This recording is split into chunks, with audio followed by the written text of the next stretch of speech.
Welcome to the Shuttlecock podcast, brought to you by Badminton South Australia, the show that talks about the badminton community and the sports industry.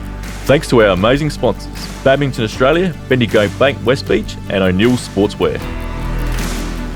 G'day everyone, welcome to the Shuttlecock podcast. I'm your host Callum Dunk. Joining us on the show today is the founder of Growing with Gratitude, Ash Manuel. Ash, how are you, mate? Very good, mate. Good to see you again. Keeping busy? Yeah, very busy, mate. Always something happening, which is good. Yeah, so Ash, would you be able to give us a bit of an insight into Growing with Gratitude and I suppose how the concept for the business came about? Yeah, absolutely. So I guess going back about to 2010, I was a primary school PE teacher at the time, and I came across positive psychology as a thing. So I realised, just like learning a skill in a sport, you can actually learn to be a more resilient, happier person through practice. So not just knowing what, I guess, resilience is, but you can actually practice things like being grateful and kind and empathetic. And they're the things that lead to be a more resilient, happier person. And I discovered that as an adult. And in hindsight, I was thinking to myself, I wish I learned this as a kid, because growing up, my goal was to play professional sport, AFL in the end. So cricket and football were my two sports. And I guess looking back, I had the skills of the sport, quite proficient in those, and got quite close to the AFL. So my local club was South Adelaide, went through their state pathway and just fell short. And I found it really hard to deal with disappointment. And that had a really, I guess, looking back, negative impact. And it was those skills that I wish I learnt when I was younger. So when I was going through those challenges as a teenager, pursuing this big dream, I wish I had that, I guess, mental fitness, if you like, those skills to call on when I most needed them, but I didn't. And having learnt and practiced these skills for some time now, it was just one of those things where I thought, well, what if I combine what I knew as a teacher with what I learnt for my own benefit? And our school, at Manuel Primary School at Nova Gardens in 2013, we were looking for a program to implement, but we weren't really sure what to do. And at the end of that year, nothing had really stuck. So it was just one of those moments where I thought, well, what if I combine what I know as a teacher with what I learnt for my own benefit? I reckon I could not only help our school, but other schools as well set up their wellbeing or positive education programs. So that's how it came about, the idea. In 2014 and 2015, it was a side project while I was teaching full-time. And at the start of 2016, I left the teaching position to do Growing with Gratitude full-time. And that's how it came about, and predominantly is still a schools program, but we also do work in sports clubs, a little bit of corporate as well, as also a few trades groups, but predominantly it's schools and sport. Yeah, it's funny that you mentioned Emmanuel College, because that's where I first met you. You were one of the teachers that I had. I think first met you on a SAPSASA footy tryout day coming across from Nazareth. So it's funny that we're still able to connect all those years later. Yeah, absolutely. I remember, I think you came in year 7? Yeah, that sounds about right. So I think even though the primary school's up to year 6, but we combined footy together, and I remember you coming over to play, and they were great days, those. I miss them. Yeah, back in the days where you used to play with, have Choco as the coach, have Louis Williams running around, Darren Jarman coming out to your games with Ben when he was a youngster. So certainly look back fondly on those days. Unfortunately, I haven't grown since those days, just outwards. But yeah, the joys of being a ruckman and turning into a forward pocket within the space of a couple of years it's not particularly ideal. Ash, you mentioned before that you spent a lot of time as a physical education teacher. You mentioned before about, dealing with disappointment in sport. What was the final, I suppose, moment that made you go, all right, I'm going to leave physical education and pursue this business on my own? I think probably the final moment that was the decision that I guess made me leave the teaching to this full time was, it wasn't just something I did overnight. So I had built it up over a couple of years. So the commitment was doing something every day for 2 years. So it didn't have to be hours and hours. It just had to be something every day. And that's what I committed to. So I got it to a stage where I might as well have a go.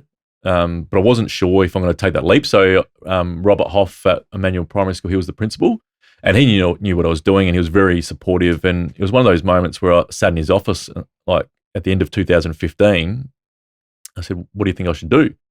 And he sort of was the person who tipped me towards having a go. And he said, look, just have a go. You've come too far with it. If the worst thing comes to worst, you can always go back and teach somewhere. Just go and have a go at it. So that was the sort of encouraging words I needed to really go all in on the project. Any considerations to go back to teaching before you eventually retire? I'd always go back and do it if I had to. But luckily enough, I've got a business where I'm in school still, so I get that touch points with a lot of different students and also teachers. So I do miss that part of the staff room camaraderie and I guess the relationships you build with kids, because being in different schools, you only see the kids for a short amount of time, and it's hard to build those meaningful relationships. But I don't aspire to do it. Yeah. But if I had to, I could easily go back to. Yeah, through starting Growing with Gratitude, you've been able to strike up some fantastic industry partnerships. Would you be able to tell us about some of those partnerships that you have created, and I suppose the opportunities that it's presented to the business? Yeah, absolutely. So there's a bit of luck, but in 2000, it was actually in 2014 when I first started. The Adelaide Crows rang the Be Active Challenge. So Nick Warren, who was working at the Be Active Challenge, he's a good mate, and the Crows are wondering about the PERMA, which is a positive educational, positive psychology model, but it wasn't really the Be Active Challenge's thing. So he said, look, I do know a guy who's just started something. So they introduced myself to Jason Lehman, who was the community manager at the time of the Adelaide Crows, and we had a meeting with Jason, Nigel Osborne and Brooke Jeffs, who were in the community team, and we sat down. I said, well, this is what Growing with Gratitude is based on. I didn't have a website. I just came up with a PowerPoint, and I had 5 things that it was based on, which was gratitude, kindness, positive reflection, something called a wellbeing warrior, which was physical activity and I guess relaxation / mindfulness, and service, so doing things for other people.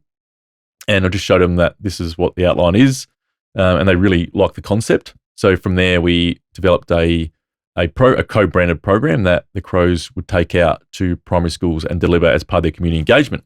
So that was a 50-minute presentation built in with a clinic as well. And that's been massive. So unfortunately, when COVID hit, the whole community teams at all the AFL clubs and a lot of sport got made redundant straight away. And that got put on hold. But we're trying to work out a good way to, I guess, start that up again. Now the Crows are rebuilding their community team and they've got a new community manager. And but from a business benefit, it's been amazing. So if you think about this, like as in a marketing or in sport, is that if you're going to be associated as a sponsor with a club, some organisations will pay millions of dollars to be associated, but the Crows would pay, I guess, a license fee to use the material, and then they would take it out to schools as part of their community engagement. So I'd know the schools that they go to, then I'd follow up with the schools and just say, look, there's more to this than the whole school presentation you've just seen. And we've got a whole lot of other resources. We've got in-person workshops, et cetera, et cetera. So they were able to take the program out and grow it in South Australia. And I've done a little bit of work with St Kilda in Melbourne and also the Tasmanian Jack Jumpers, the new basketball team in the NBL in Tasmania. So we've got a model where we can duplicate with any professional sporting organisation who wants to engage in schools. Because one of the things that why the Crows wanted to go down this path is that when you go into schools get a lot of things, and you would know this going to schools, Callum, a lot with badminton, is that they get a lot of stuff added, like a lot of stuff offered, I should say, and they want it to be worthwhile. So if they're going to bring a whole school into the gym, they want to make it meaningful. I think it went down a little bit of a path where it got a bit not probably meaningful for the students, and it got a bit cringe factor and ended up being a bit of a membership pitch for junior memberships. So they wanted to get away from that model and go on and take something that the students could really take away and add value to them, and then build their brand that way rather than the other way around. So it's been a benefit for both parties, really, like taking content in that's valuable and relevant as well, because it's a massive topic at the moment in the wellbeing, and it's only going to get more as a hot topic as we move forward too. But yeah, it's been very valuable indeed with growing the business, but also a win-win situation. Yeah, you mentioned, having some partnerships with a couple of the AFL clubs. Would there ever be any prospect of making this for elite players rather than school-age children? That's a good question. I think when it comes down to things like gratitude and empathy and positive reflection, it's relevant for everyone. It doesn't matter if you're a 3-year-old or 103-year-old. It just depends on who or the context that you're talking about it in and who you're delivering it to is the way that you deliver the message. But absolutely, as I said before, I've worked with adults, whether that's teachers themselves or tradie groups, a few workplaces here and there. And also I've done a bit of work with the Crows academies as well before. So they're 15 to 18-year-olds, elite, I guess, on the pathway to that elite level. And there's definitely different ways you can, I guess, customize it to professional players or athletes in some kind of way to have a powerful impact for sure. One of the programs that the business offers is the multi-sport program. So can you tell us, I suppose, a little bit about how that program started? I know you've worked very closely with Luke Van Campen to get that one up and running. Yep. Yeah, so that's a good question. So the way that came about was Luke's got a couple of young kids and they went to like a multi-sport program. Just can't remember which one it was, but anyway, they went to a multi-sport program and Luke said, just ask, we used to play cricket together and we reconnected probably about 4 or 5 years ago now. And he said, have you ever thought about doing a multi-sport program mixed in with some basic well-being or positive psychology principles into it? I said, I haven't, but I can see how it really works and be a really good idea. So we just started that program together. So it's a combination of physical, fundamental movement, I should say, ball skills, just different movement patterns, but a multi-sport program that we cover a lot of sports and different movement, different games, and mixed in with a couple positive psychology little activities during the session. So we focus on gratitude, positive reflection, and kindness during those things. It's not hard to do. It's just a matter of thinking, okay, well, how can we include this into a little sports session? So, for example, when we change from one activity to the other, we get the students to bring the equipment in and highlight that as a great act of kindness to do. So it's not like rocket science. It's just thinking about using that language and including those little things that are kind into a session, and also like just positive reflection, like have the kids at the start or at the end, ask them what the highlight of the session was to get them to think about the good things. So getting into the habit of those things from a young age and enabling to practice is, I think, a really positive thing. And that combined with the sports skills, that's how that came about. For parents, it's important to get their children involved in sport. So, there's obviously many, many benefits to physical activity, particularly at a young age, like you've mentioned. So what's the importance of getting quite young children? Because the multi-sport programs aimed between sort of 3 to 5-year-olds. What are the benefits of participating in that type of program at that age, and what benefits does it have for their coordination and movement skills as they get older? Because there's a lot of transferable movements between different sports. Yeah, absolutely. I think it's confidence. I think it gives, if we can develop those fundamental skills and movement at a young age, it gives them confidence to try things as they get older, enjoy sport. Because you hear about young people or young people then through their teenage years, they might have had a bad experience in sport, whether that's it was too hard or did bad experiences for some reason. But if we can develop the confidence in them to have a go, then that's going to set them up for a level, a lifestyle of a healthy lifestyle for life, whether that's enjoyment of fitness, enjoyment of sport. And I think for me, the confidence thing, it's the same with like literacy. I know that, and reading and writing. Like if you got a student who can read and write and have that confidence to do so, then they want to learn. But if they're struggling in that area, it can lead to misbehaving because they feel embarrassed that they can't do it, and a whole lot of other things. So we can get them involved early and give them that positive experience. It builds that confidence for a lifelong, healthy lifestyle.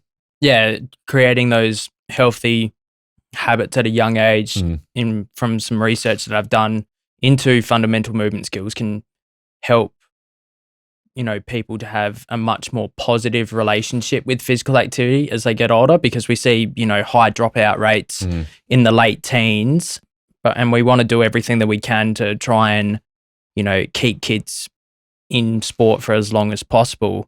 And particularly with a sport like badminton, there are pathways for people who want to take it super seriously, but there's also pathways for or opportunities, I should say, for people who just simply want to go down and have a hit in their own time and not have structured. I think we've seen with COVID that non-structured physical activity has become a lot more popular. Your thoughts on that? Oh, absolutely. It's funny you say that because I haven't done it for a while, but a group of mates, we used to go, I don't live at Mount Barker, but a few mates didn't. I used to travel up to Mount Barker Saturday mornings and we used to hire a court and play badminton. It's great. And I think it's enjoyment as well. We're not, you get better at it, but we're not the greatest badminton players in the world. Those who can't do, teach, and I'm living proof of that. It's just great fun though, and it gets you moving. It's a social connection as well. I think that's really important about particularly that unstructured sport. It brings people together, and as we know, a lot of research around it when people come together, it's great for mental health as well as also the physical or health aspect as well. So I think the unstructured sport's massive, and even like for myself, play the South Australian Cricket Association have started a T12 comp on Wednesday afternoons in summer. You used to have a team in that, actually. Did you? Yeah, the local fourth grade. There you go. Yeah, so we play on a Wednesday night. We've been doing that for about 3 or 4, no more than that, probably 5 seasons. It's great. Bring mates together. It is a bit structured, but not that structured. Yeah. But it's good fun. And I think that the whole sport element has so many benefits, like mental and physical. Ash, just wanted to get your thoughts based on your experiences as a physical education teacher.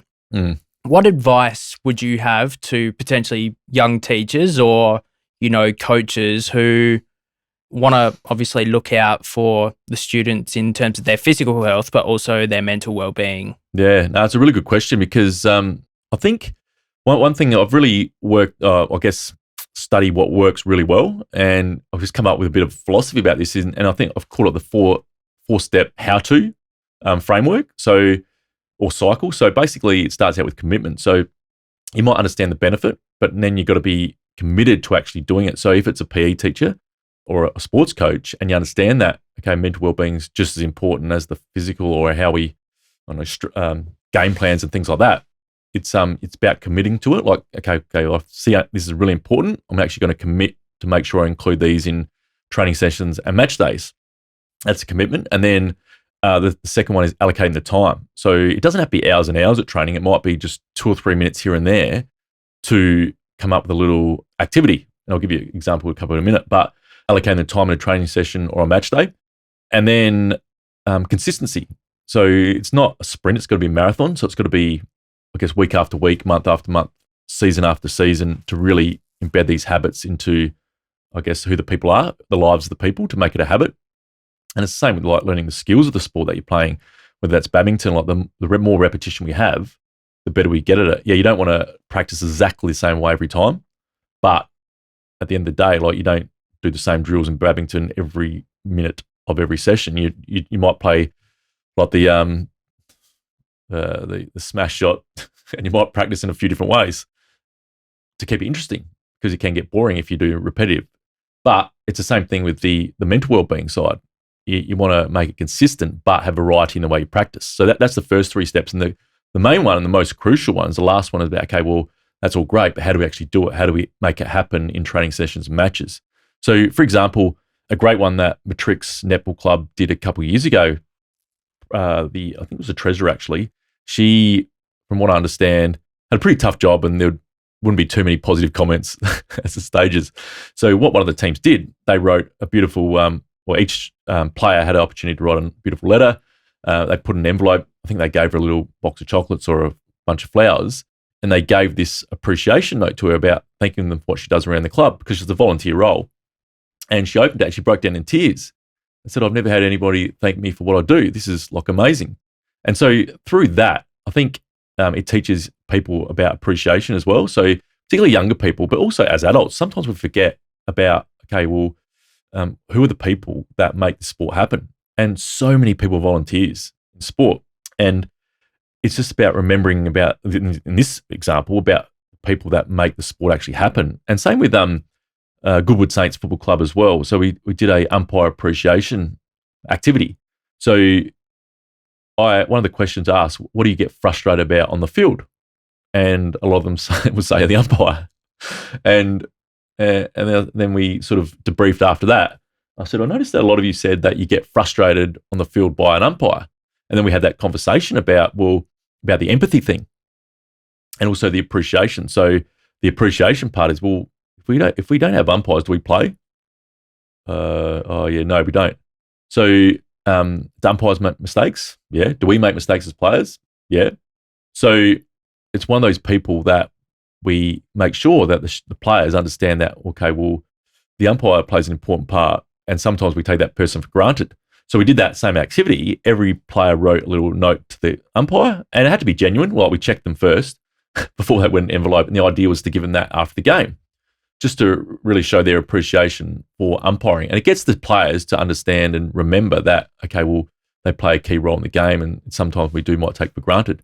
And then the empathy thing as well. Well, teaching empathy through sport, particularly coming from a place of umpire, like, okay, well, umpire's a tough job. If that was me, well, maybe I might not be as good as I think as well. So teaching those skills through those channels is a really good way. It's not always easy to know how, but through, I guess, practice and coming up with and researching some ideas, there's some really good ways to include those skills into trainings and matches. Yeah, I think you raised some really valid points there, particularly about, sport being a community, and a lot of people, particularly in the badminton community, are volunteers. Our board is volunteer run.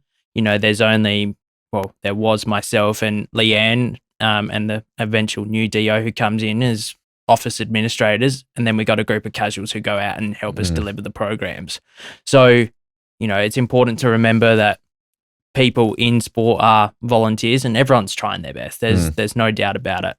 Ash, before I let you go, what's next for Growing with Gratitude, and how can you take the business to bigger and greater heights? Yeah, it's a good question. So the idea is to create more partnership with professional sporting clubs, organisations, because I think it's a really good win-win for an organisation or a club to engage in schools, because everyone wants to get in schools because they want their sport to be played by students, or they want their teams to be followed by young people for lifelong fans. So to grow those partnerships, also to create I'm working on a regional community project at the moment in the Gladstone area, north of about 2.5 hours north of South Australia, and Laura area, Crystal Brook. I reckon I don't know if you realise this, but earlier this year we were at I think it was Laura, might be Crystal Brook Primary. Yeah. And I signed out, and your name was on the sheet. Yeah. I was literally there for 2 days in March. Yeah, it was then, yeah. Yeah, so been able to get a fair bit of sporting schools funding to be able to go and do those regional clinics. So I spent that week in 2 days at Crystal Brook, 2 days in Bullaroo, and a day at St. Joseph's Gladstone. Yep. Yeah, so there's some of the schools that are involved in the community project. So the idea of the community project is to work with the schools, but also the sporting clubs, and create a youth advisory group within those regions to come up with ideas about what they want in their community, to engage in more connection activities, whether that's some kind of music festivals or something like that. Because if you're not involved in sport in those communities, sometimes there's not much for people to do because they're so sport focused in those communities, which is great. But not everybody fits in for that. So it's about creating different ideas and different things that young people can do in those areas. So that's something that we definitely want to pick up, and also to grow more users from the primary school program, online program. That's always a goal as well. But they're the main things that I really want to focus on. And just written a book, so that book comes out in September. So that will be I guess a good, if you like, business cover. There's actually a lot of ideas in there for parents and teachers, and also you can adapt it to a sporting context as well. So that's pretty excited about that coming out soon. It was a lot of hard work and eventually got there, and it's about to be printed right now. So if there's not something right in there, it's a bit late. Well, Ash, thank you so much for your time today. It's great to catch up with you again, and hopefully Badminton SA can get involved with the business and try and potentially be involved with the multi-sport program in some capacity. I know we have looked at that in the past, but hopefully the new development officer can come in and have a good working relationship with you. Absolutely, mate. Thanks for the time. I really appreciate it, Callum. It was good to chat. Thank you very much to those of you who are watching at home right now. Make sure that you tune into our next episode.